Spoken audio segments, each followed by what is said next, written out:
What does it mean when someone says he or she is pleading the fifth?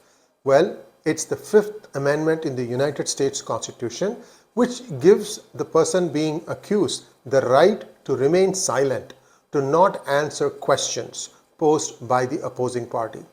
In this case, the New York State Attorney General was asking questions of Trump on various transactions of his, and he did not answer any one of them. It should be remembered that just a couple of days back, the Federal Bureau of Investigation raided the residence of Donald Trump at Mar-a-Lago in Florida. Perhaps they were looking for some data. We don't know if they found the data or not. But as the trial plays out, now we are seeing that Donald Trump is using the much used strategy of pleading the fifth. Now, why do you say that you are pleading the fifth? If you remember watching any Hollywood movie where there is crime involved, you might see the police officer charging the person who is alleged of committing a crime, saying that I'm going to arrest you, you have the right to remain silent, anything you say or do can be used against you. So sometimes they say can and will be used against you, essentially for more effect. What it means is it's called as the Miranda rights. You're supposed to read the Miranda rights to somebody before you arrest them, before you start taking down whatever it is that they want to say. Most people, the first things they'll say is, I want my lawyer.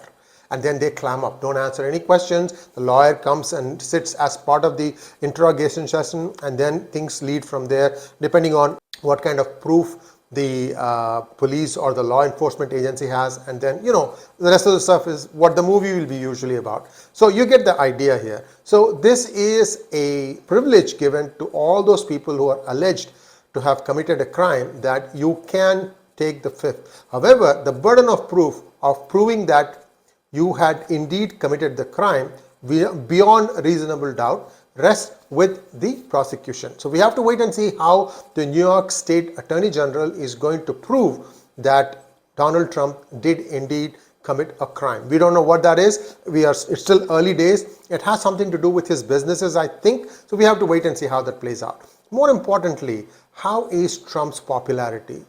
Well, it appears to be just as intact as it was before, and we have to see how that is going to play out in the 2022 November elections.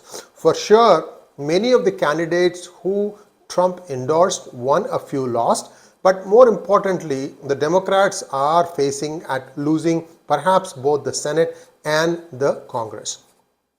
As to how the members of the squad such as Ilhan Omar and Rashida Tlaib fared in the primaries, well, they squeaked through. The election of Ilhan Omar to be the Democratic nominee was very, very close. I'm told the margin of victory was less than 0.5%. So that means that Minnesotans are becoming tired of the squad tactics of the progressives. So we have to wait and see how long Ilhan Omar is going to be able to hold on to this seat. And in fact, this is just a primary. She has won the Democratic nomination.